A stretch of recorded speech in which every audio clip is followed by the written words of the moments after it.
आप सभी का नए वीडियो में जहाँ पे हम रिकंस्ट्रक्टिंग द पास्ट का चैप्टर 1 आज से शुरू करने जा रहे हैं। इस सब्जेक्ट की सारी सीरीज जल्दी ही आने वाली है। इसमें आज अध्याय 1 से शुरुआत कर दी गई है। इस चैप्टर में हम प्रत्यक्षवाद और उनके अन्य आयाम के बारे में पढ़ेंगे, जिसमें रांके और कॉलिंगवुड और उसी के साथ में ईएचकार जैसे महान विचारकों के बारे में हम जानेंगे कि इनके क्या विचार थे। तो सबसे पहले एक बेसिक ओवरव्यू देख लेते हैं कि इस चैप्टर में हम जानेंगे क्या, मतलब कि कहाँ से कहाँ तक की कहानी हमें देखने को मिलेगी या क्या चीज़ें हमें नई सीखने को मिलने वाली है। सबसे पहले हम शुरू करेंगे इंट्रोडक्शन के साथ। इतिहास केवल तारीखों, राजाओं और युद्धों का निर्जीव रिकॉर्ड नहीं है। 19वीं और 20वीं शताब्दी में इतिहास के अनुशासन ने एक बड़ा ज्ञान मीमांसीय बदलाव देखा। यह बदलाव एक ऐसे आत्मविश्वास से शुरू हुआ जहां माना जाता था कि इतिहासकार बिल्कुल सच्चे और वस्तुनिष्ठ आख्यान लिख सकता है। और फिर एक और फिर यह एक अधिक चिंतनशील और आलोचनात्मक समझ की ओर बढ़ा, जहाँ इतिहासकार की अपनी भूमिका पर सवाल उठने लगे। इन सबसे पहले इसमें यह बदलाव देखने को मिलता है कि मतलब इतिहासकार जो है सच्चे और वस्तुनिष्ठ तरीके से एक आख्यान लिख सकता है, लेकिन आगे बढ़ते बढ़ते एक चिंतनशील और आलोचनात्मक समझ की ओर बढ़ जाते हैं कि इतिहासकार, जहाँ पे ये होता है कि इतिहासकार की अपनी भूमिका पर ही सवाल उठने लगते हैं। तो ये कौन-कौन से सवाल थे? हम इन तीनों विचारक जो थे, इनके माध्यम से हम जानेंगे कि इन तीनों विचारकों ने इतिहासकारों पर क्या सवाल उठाए, उनको क्या सजेशन दिया कि हिस्ट्री राइटिंग कैसी होनी चाहिए। सबसे पहले हम बेसिक एक ओवरव्यू तीनों का देख लेंगे। सबसे पहले लियोपोल्ड वन रांके हैं, जिन्होंने अनुभववाद और प्रत्यक्षवाद की नींव रखी। उसके बाद में आरजी कॉलिंगवुड हैं, जिन्होंने प्रत्यक्षवाद की आलोचना की और ऐतिहासिक आदर्शवाद का सिद्धांत रखा। ईएचकार है उसके बाद में। ईएचकार ने इन दोनों विचारधाराओं के बीच एक शानदार पुल का निर्माण किया। मीन्स ना इन्होंने इनको पूर्ण क्या स्वीकार किया, ना इनको स्वीकार किया। इन दोनों के बीच में एक ब्रिज बनाया। इन दोनों की विचारधाराएँ कैसे अलग थी और इन्होंने इन दोनों के बीच में एक ब्रिज के रूप में कैसे कार्य किया, हम देखेंगे। इन्होंने अपनी विचारधारा कैसे दी, वो देखेंगे। सबसे पहले शुरुआत होती है लियोपोल्ड वॉन रांके के साथ में, जिनका सत्य का साम्राज्य। आधुनिक और पेशेवर इतिहास लेखन की शुरुआत लियोपोल्ड वॉन रांके से मानी जाती है। रांके का यह दृढ़ विश्वास था कि इतिहास को पुराने वृत्तांतों, नैतिक कहानियों और दार्शनिक कल्पनाओं से बाहर निकलकर एक विज्ञान की तरह स्थापित किया जाना चाहिए।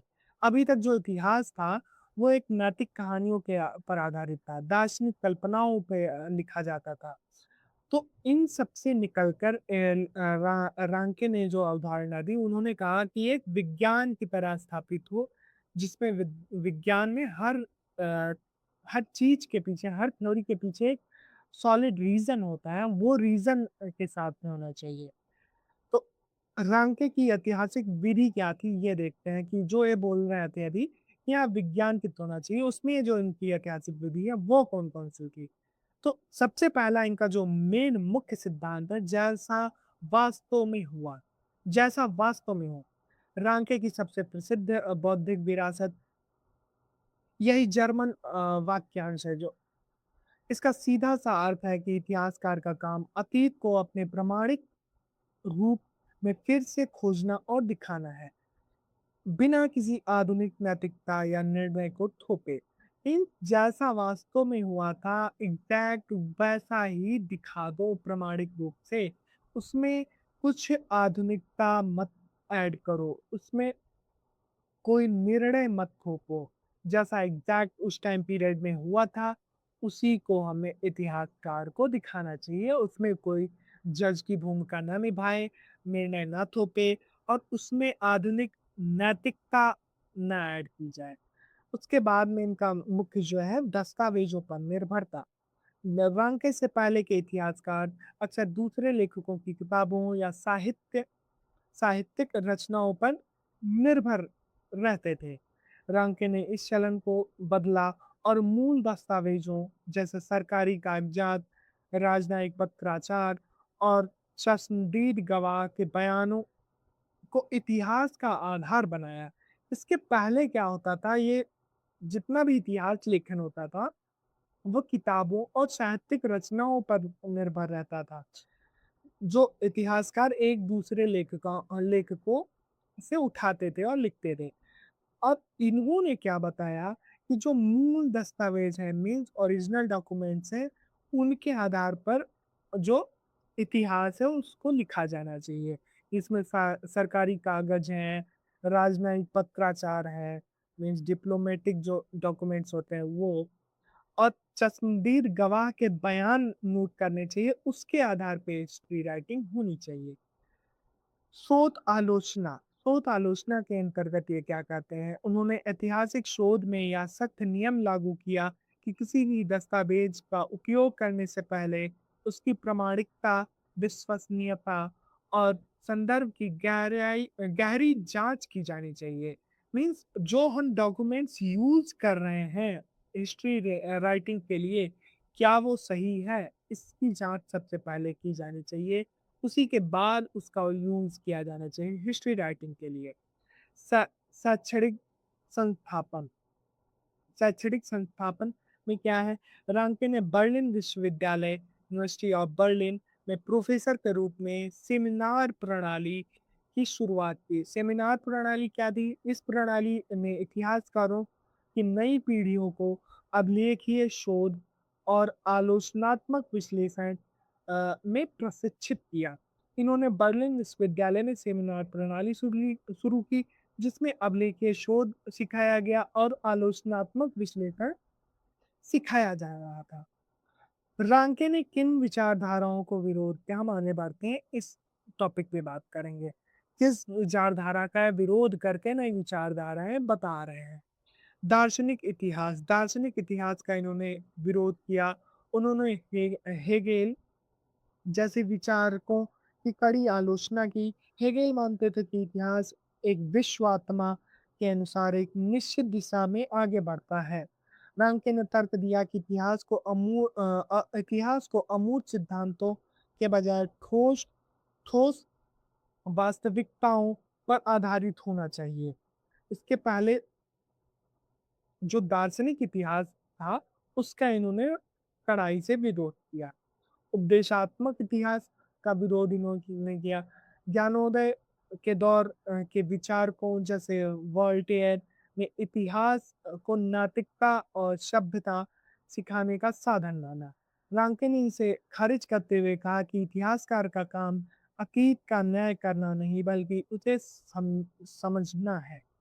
मीन्स जो उपदेश दे देते थे इतिहासकार, उसमें एक नया न्याय बता देते थे, कोई एक न्याय भरी बातें बता देते थे, उनसे इतिहासकार को हटना चाहिए, वो करने से बचना चाहिए। रांके ने इसको बिल्कुल खारिज किया। रोमानी राष्ट्रवाद क्या था? 19वीं सदी के कई इतिहासकार अपने देश के को महान दिखाने के लिए इतिहास लिखते थे। रंग ने राष्ट्रवादी पक्षपात से बचने और विद्वतापूर्ण अलगाव बनाए रखने की वकालत की। जो राष्ट्रवादी इतिहासकार होते थे, वो अपने देश को बढ़ा चढ़ाकर उसका इतिहास लिखते थे। मीन्स एक तरीके से कह दो, दिखावे के लिए वो इतिहास लिखते थे। तो रांके ने इसको पक्षपात से बचने के लिए जो विद्वतापूर्ण अलगाव बनाए रखने की वकालत की, ये बोलते हैं कि हाँ, इससे बच के रहना चाहिए। उसके बाद में आता है कालदोस। कालदोस का विरोध ये कैसे करते हैं? कालदोस में क्या होता है, उन्होंने स्पष्ट किया कि अतीत को आज के मूल्यों के चश्मे से नहीं देखा जाना चाहिए, हर युग को उसके अपने संदर्भ में समझा जाना चाहिए। मीन्स अगर हम 1947 के बारे में बात कर रहे हैं, तो हम 2026 के ईयर के परिप्रेक्ष्य में 1947 को नहीं देखेंगे। हम उस टाइम पीरियड की सामाजिक, आर्थिक, सांस्कृतिक, यह सारी भूमिका, मतलब क्या उस टाइम पे चल रहा था, इसको देखते हुए 1947 की बात करेंगे। अगर हम अभी के परिप्रेक्ष्य में देखेंगे, तो वो हिस्ट्री राइटिंग में कालदोस की तरह सामने आएगा। अब इसको हम सरल शब्दों में समझते हैं, जो प्रत्यक्षवाद है। रांके ने प्रत्यक्षवाद को एक टीवी कैमरे के उदाहरण से समझे। एक सीसीटीवी कैमरा बिना किसी भावना, पक्षपात या राय के केवल वही रिकॉर्ड करता है जो असल में सामने घट रहा है। रांके का मानना था कि इतिहासकार को बिल्कुल उसी कैमरे की तरह तटस्थ होना चाहिए। वह अतीत की में घटी घटनाओं को बिना किसी आधुनिक सोच मिलाए उस उनके शुद्ध रूप में कागज पर उतारे। मीन्स जैसे सीसीटीवी कुछ भी मतलब जजमेंट नहीं दिखा रहा है, उसमें कुछ चीज़ें एक्स्ट्रा ऐड ऑन नहीं कर रहा है। जो जैसा होता आ रहा है वो वैसा ही दिखा रहा है। उसी तरीके से एक इतिहासकार को होना चाहिए। रांके के इतिहास लेखन की सीमाएँ और आलोचना, इनकी सीमाएँ क्या थी और उनकी आलोचनाएँ हम देखेंगे। सीमित दायरा, रांके का पूरा ध्यान राजनीतिक और राजनयिक इतिहास पर था। उन्होंने केवल राज्यों और राजाओं और अज्ञात वर्ग की कार्रवाइयों का अध्ययन किया। बाद में एनाल्स स्कूल के इतिहासकारों जैसे मार्क ब्लॉक ने आलोचना की कि रांके ने समाज, अर्थव्यवस्था और आम लोगों के जीवन को पूरी तरह से नज़रअंदाज कर दिया। मीन्स इन्होंने एक सीमित दायरा चुना जो राजनीतिक और राजनयिक इतिहास पर ही था। इसके बाद में नेक्स्ट चैप्टर में हमारा एनालिसिस स्कूल पे ही है, उसपे हम और विस्तार से देखेंगे कि कैसे ये छूट रहा है। लेकिन अभी देख लो जो मार्क ब्लॉक बताते हैं कि इन्होंने समाज को छोड़ दिया, अर्थव्यवस्था को छोड़ दिया, आम लोगों के जीवन को पूरी तरह से नज़रअंदाज करते हुए हिस्ट्री राइटिंग पर ध्यान केंद्रित करने को कहा। वस्तुनिष्ठता का भ्रम 20वीं सदी के विचारकों ने यह स्थापित किया कि विशुद्ध तथ्य जैसी कोई चीज नहीं होती। तथ्यों का चुनाव और उन्हें क्रम में रखना स्वाभाविक रूप से इतिहासकार की अपनी सोच पर निर्भर करता है। मीन्स जो 20वीं सदी के इतिहासकार विचारक आए, उन्होंने बताया कि विशुद्ध तथ्य कोई ऐसी चीज होती ही नहीं है। इसका चुनाव जो है और क्रम से रखना पूरी तरह से इतिहासकार की अपनी सोच पर निर्भर करता है कि वो फैक्ट्स को कैसे रखेगा।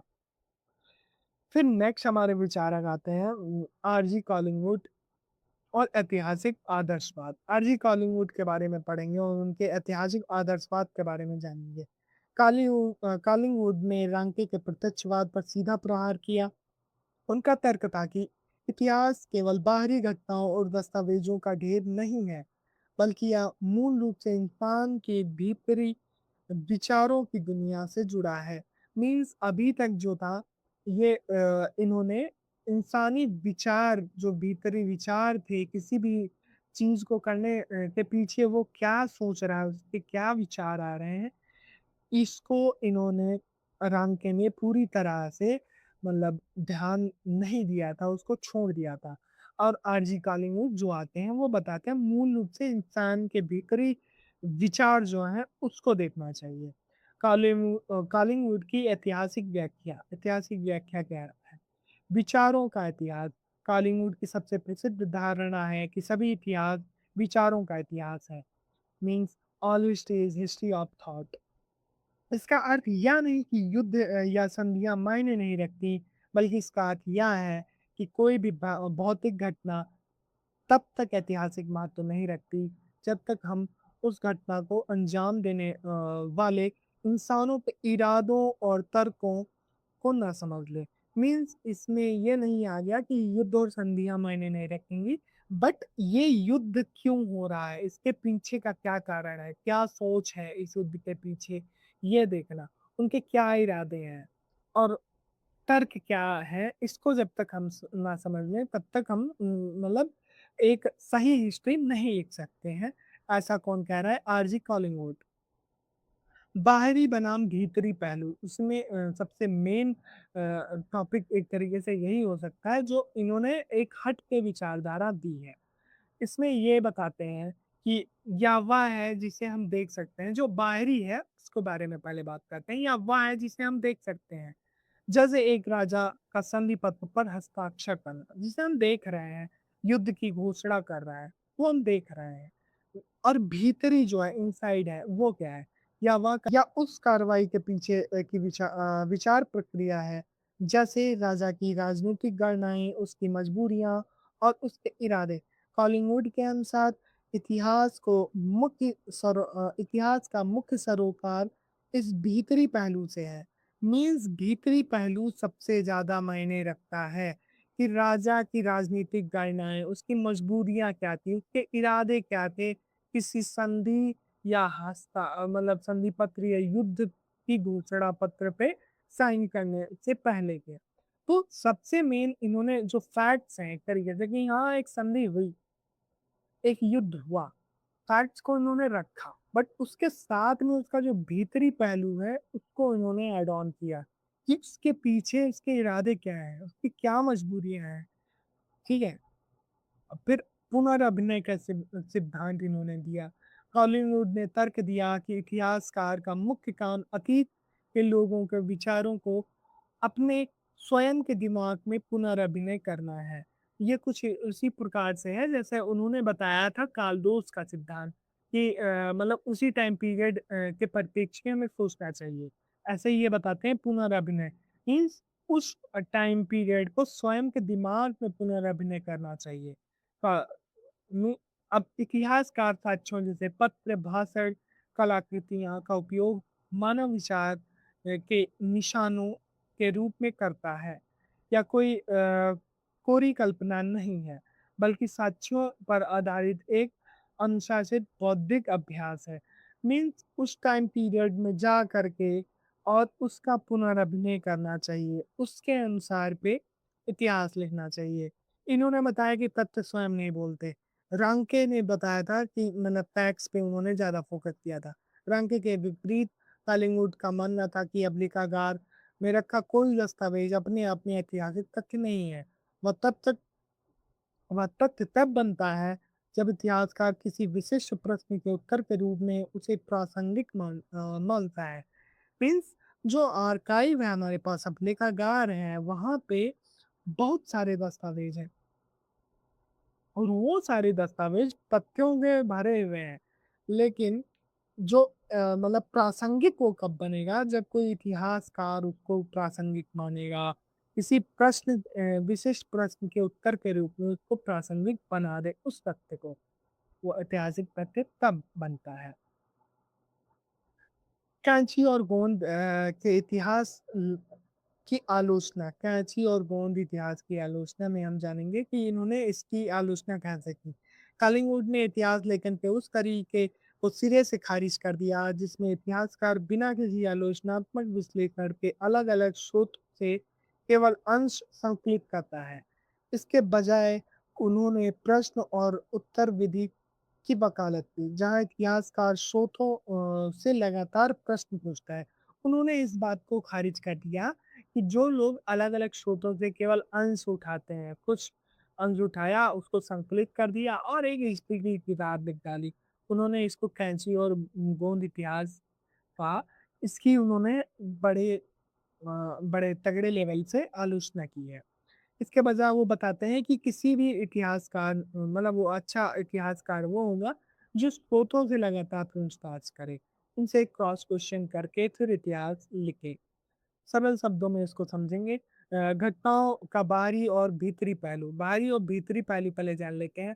जब आप सड़क पर किसी व्यक्ति को तेजी से भागते हुए देखते हैं, तो वह घटना का बाहरी हिस्सा है, यानी भौतिक रूप से भागना। लेकिन वह व्यक्ति क्यों भाग रहा है? क्या वह किसी चोर का पीछा कर रहा है या बारिश से बचने की कोशिश कर रहा है? वह जो कारण या सोच आपके दिमाग में चल रहा है वह घटना का भीतरी हिस्सा है। एक व्यक्ति भागता हुआ जा रहा है, वो तो बाहरी हिस्सा हो गया और उसका उत्तर जब आप पूछ रहे हैं कि क्यों भाग रहा होगा? चोर का पीछा कर रहा है क्या? या बारिश से बचना चाह रहा है? उसका उत्तर जो आपके मन में एक बन के आया, वो उसका भीतरी पहलू हो गया। कॉलिंवुड कहते हैं कि एक बेहतरीन इतिहासकार केवल यह नहीं लिखता कि राजा ने युद्ध किया, मीन्स वो बाहरी इतिहास ही नहीं लिखता है, बल्कि वह राजा के दिमाग में घुसकर यह पूछता है कि उसने युद्ध करने का फैसला क्यों लिया? मीन्स भीतरी अ इतिहास जो है वो भी लिखता है, भीतरी पहलू को भी वो ऐड ऑन करता है। कॉलिंगवुड की आलोचनाएँ क्या-क्या हैं इसमें? जो छूट गई वो देखते हैं हम। भौतिक परिस्थितियों की उपेक्षा। भौतिक परिस्थितियों की उपेक्षा। मार्क्सवादी विचारधारा से प्रभावित इतिहासकारों ने कॉलिंगवुड की आलोचना की। उनका तर्क था कि कॉलिंगवुड ने केवल विचारों पर जोर दिया और उन आर्थिक संरचनाओं, सामाजिक संबंधों और पर्यावरणीय कारकों को नजरअंदाज कर दिया जो वास्तव में विचारों को आकार देते हैं। मीन्स इन्होंने विचार पर ही मेनली फोकस किया, लेकिन जो विचार कैसे बनते हैं वो सामाजिक संबंधों पर एक विचार बनेंगे, पर्यावरणीय कारण होते हैं जिनसे एक वास्तव में जो विचार बनता है, इन चीज़ों को इन्होंने नज़रअंदाज कर दिया। समय की दूरी, समय की दूरी कैसे थी, ये देखते हैं। कई विद्वानों ने इस बात पर संदेह जताया कि कई हज़ार साल पहले के किसी व्यक्ति के विचारों को आज का इतिहासकार अपने दिमाग में सचमुच पूरी तरह से पुनर्जीवित कर सकता है। क्या ये कर सकता है? मीन्स एक 1-2000 साल पहले का चलो हम एग्ज़ाम्पल लेते हैं एक तरीके से हड़प्पा टाइम पीरियड का। क्या इतिहासकार बिल्कुल उस सभ्यता की तरह मतलब क्या उस टाइम का व्यक्ति सोच रहा होगा, ये सोच सकता है? ये थोड़ा जटिल हो जाता है। तो इस पे भी एक जो आलोचना है इनकी की गई है कि समय की दूरी थी इसमें। नेक्स्ट आते हैं हमारे ईएचकार, इतिहासकार और उनके तथ्य। The historian and his facts. E H Carr ने अपनी कालजयी रचना व्हाट इज हिस्ट्री में रांके के अनुभववाद और कॉलिंगवुड के आदर्शवाद के बीच मध्य मार्ग स्थापित किया। कार ने ना तो रांके की इस बात को माना कि तथ्य बिल्कुल स्वतंत्र और निष्पक्ष होते हैं और ना ही इस विषय परकता को स्वीकार किया कि इतिहास केवल इतिहासकार के दिमाग की उपज है। मीन्स ना इन्होंने पूरी तरीके से कॉलीवुड को माना और ना ही उसी के साथ में इन्होंने रांके को माना। कार का मुख्य सिद्धांत क्या है ये देख लेते हैं। अतीत और वर्तमान के बीच एक अंतहीन संवाद।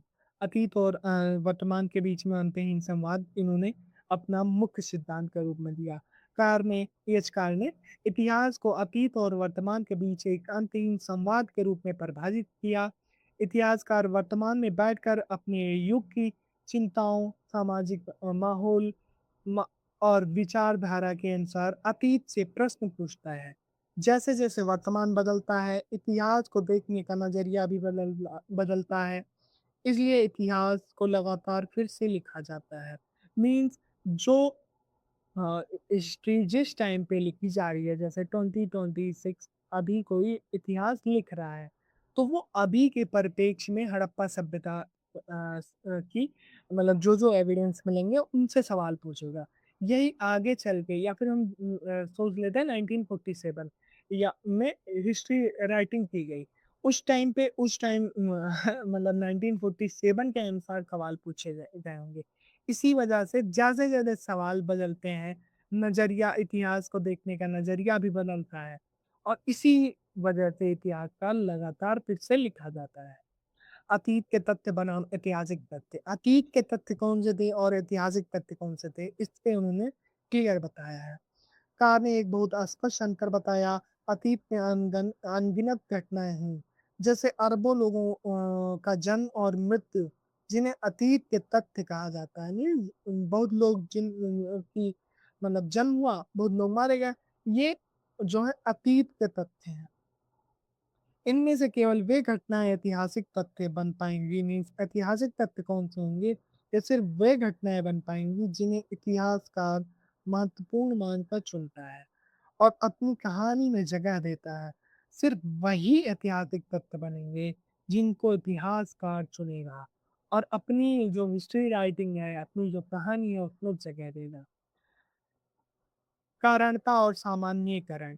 साहब ने तर्क दिया कि इतिहासकार को केवल यह नहीं बताना चाहिए कि क्या हुआ, बल्कि उसे यह भी विश्लेषण करना चाहिए कि क्यों हुआ।